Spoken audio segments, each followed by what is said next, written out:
आज का हमारा टॉपिक है 1857 का विद्रोह। और 1857 के विद्रोह के कारण के विषय में मैंने पहले ही बताया था।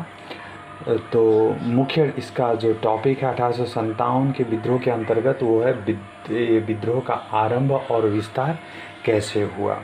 तो सर्वप्रथम विद्रोह का बैरकपुर में सैनिकों ने जो चर्बीदार कारतूसों का प्रयोग करने से मना किया और एक सैनिक मंगल पांडे ने एडजस्टेंट पर आक्रमण कर दिया और उसकी हत्या कर दी। ये घटना है 29 मार्च 1857 को। तो इस प्रकार से बैरकपुर छावनी से यह विद्रोह शुरू हुआ और इस परिणाम स्वरूप क्या हुआ कि 34वीं NI रेजिमेंट को तोड़ दिया गया और अपराधियों को दंड दिया गया। लेकिन इसे 1857 के विद्रोह का आरंभ नहीं माना जाता है, क्योंकि ये जो घटना हुई थी बैरकपुर वाली, ये घटना सुनियोजित ढंग से नहीं हुई थी। तो 1857 के विद्रोह का आरंभ जो है वो 10 मई 1857 को माना जाता है, जो कि कहाँ से आरंभ हुआ था? मेरठ के सैनिकों ने आरंभ किया था और इन्होंने यहाँ से खुला विरोध कर दिया था। 10 मई 1857 को सैनिकों ने खुला विद्रोह करके और अधिकारियों पर इन्होंने क्या करना शुरू कर दिया? गोली चलाना शुरू कर दिया और उनके जितने भी कैदी साथी थे उनको कैद से मुक्त करवाकर ये सीधा दिल्ली की ओर चल पड़े। और दिल्ली पहुँचे ये कब? 12 मई 1857 को दिल्ली पहुंचकर दिल्ली पर इन्होंने कब्जा कर लिया और दिल्ली पर कब्जा किया और वहाँ मुग़ल बादशाह बहादुर शाह द्वितीय को संपूर्ण सैनिकों ने, या यूँ कहेंगे विद्रोहियों ने, उन्हें भारत सम्राट घोषित कर दिया। और इस प्रकार से विद्रोह उत्तर और मध्य भारत में फैल गया। विद्रोह का प्रसार कहाँ कहाँ हुआ? तो विद्रोह का प्रसार लखनऊ, इलाहाबाद, कानपुर, बरेली, बनारस, बिहार, झांसी जैसे क्षेत्रों में विद्रोह का प्रसार हुआ। तो इस विद्रोह से अंग्रेज़ काफ़ी भयभीत हो गए और सबसे पहले उन्होंने यह सोचा कि दिल्ली को पहले विद्रोहियों से कैसे मुक्त करे। तो दिल्ली पर पुनः अधिकार करना अंग्रेज़ों का महत्वपूर्ण एक ये था, बहुत महत्वपूर्ण था उनकी प्रतिष्ठा के लिए भी। अतः अंग्रेज़ों ने सबसे पहले इसी दिशा पर आरंभ किया। पंजाब से सेना दिल्ली की ओर बुलाई गई, उत्तर की ओर से आक्रमण किया गया। एक निर्णायक युद्ध के पश्चात 22 सितंबर 1857 को अंग्रेज़ों ने पुनः दिल्ली पर अधिकार कर लिया और बहादुर शाह द्वितीय को बंदी बना लिया गया। उनके सामने में ही उनके पुत्र और पौत्रों को लेफ्टिनेंट हडसन ने गोली मार दी और उन्हें भी जो है रंगून भेज दिया। वहीं पे निर्वाचित जीवन व्यतीत करते हुए उनकी मृत्यु हो गई। तो ये था विद्रोह का प्रसार। और मुख्य रूप से कहेंगे तो दिल्ली में विद्रोह का प्रसार। तो विद्रोह का मुख्य केंद्र कहाँ कहाँ था? तो दिल्ली, इसके नेतृत्वकर्ता कौन थे?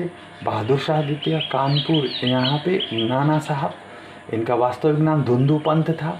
लखनऊ, ये बेगम हजरत महल वहाँ के विद्रोहियों का नेतृत्व प्रदान कर रही थी। झांसी में रानी लक्ष्मीबाई विद्रोहियों की नेतृत्वकर्ता थी और जगदीशपुर में कुंवर सिंह, फैज़ाबाद में मौलवी अहमदुल्ला, इलाहाबाद में लियाकत अली, बरेली में खान बहादुर। तो ये प्रमुख विद्रोह के केंद्र थे और ये प्रमुख नेता थे। तो मैं कोशिश करूँगा थोड़ा बहुत सबको टच करते हुए मैं आगे निकलूँगा। जैसे कानपुर में नाना साहब ने विद्रोह का नेतृत्व किया। उन्होंने अपनी सेनापति तात्या टोपे की सहायता से अंग्रेज़ों का डट कर मुकाबला किया। इसके बावजूद सर कॉलिन कैंपबेल ने कानपुर पर अधिकार कर लिया और इस प्रकार से जो है नाना साहब को ये जब आगे चलकर ये नेपाल की ओर पलायन कर गए। उसके बाद लखनऊ में देखेंगे तो बेगम हजरत महल थी। बेगम हजरत महल के नेतृत्व में विद्रोह आरंभ हुआ था लखनऊ में। जनरल हैवलॉक और जनरल आउटरम के द्वारा लखनऊ जीतने के लिए आरंभिक प्रयास असफल हुआ, लेकिन उसके बाद कैंपवेल ने गोरखा रेजिमेंट की सहायता से इस नगर में प्रवेश किया और यूरोपीय लोगों की रक्षा की। इस प्रकार से लखनऊ पर पूरी तरह से अंग्रेज़ों का अधिकार हुआ। हालांकि आगे चलकर छोटे बड़े विद्रोह होते रहे। बाद फिर झांसी में विद्रोह का नेतृत्व रानी लक्ष्मीबाई ने किया। उनकी सहायता के लिए तात्या टोपे झांसी पहुंचे। इसके बावजूद सर ह्यूरोज ने झांसी पर आक्रमण करके उन्हें पुनः अधिकार कर लिया। लक्ष्मीबाई और तात्या टोपे पर तब ग्वालियर पहुंचे और इस प्रकार से यहाँ पे अगर याद रखेंगे तो ग्वालियर में नाना साहब को पेशवा घोषित कर दिया गया। दक्षिण की ओर अभियान की योजना बनाई गई। लेकिन लक्ष्मीबाई और अंग्रेज़ों के बीच में युद्ध हुआ। वहाँ पे लक्ष्मीबाई को वीरगति को प्राप्त हुई और तात्या टोपे बच निकले, लेकिन फिर उन्हें पकड़ लिया गया और उन्हें भी फांसी पर लटका दिया गया। 1859 की बात है। नाना साहब जब देखे कि उनका विकल्प कुछ नहीं है तो वो वहाँ से नेपाल की ओर पलायन कर गए, जैसा कि मैंने अभी थोड़ी देर पहले भी बताया था। और इस प्रकार से बरेली में विद्रोह का नेतृत्व खान बहादुर खान ने किया, लेकिन यह विद्रोह को भी अंग्रेज़ों ने आसानी से दबा दिया। बिहार में विद्रोहियों का नेतृत्व जगदीशपुर के जमींदार बाबू कुंवर सिंह ने किया। विद्रोहियों में से वे ही एकमात्र नेता थे जो अपनी मृत्यु तक अंग्रेज़ों से कभी पराजित नहीं हुए, लेकिन नदी पार करते समय में उनकी बाह में गोली लग जाने के कारण से वे वीरगति को प्राप्त हो गए।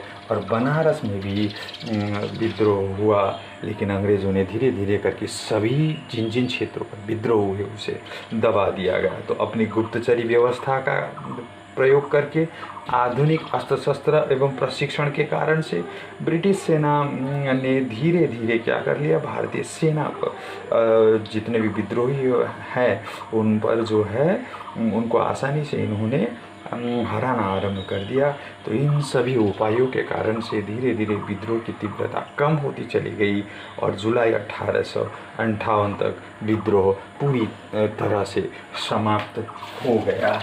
तो ये था विद्रोह का आरंभ और विस्तार।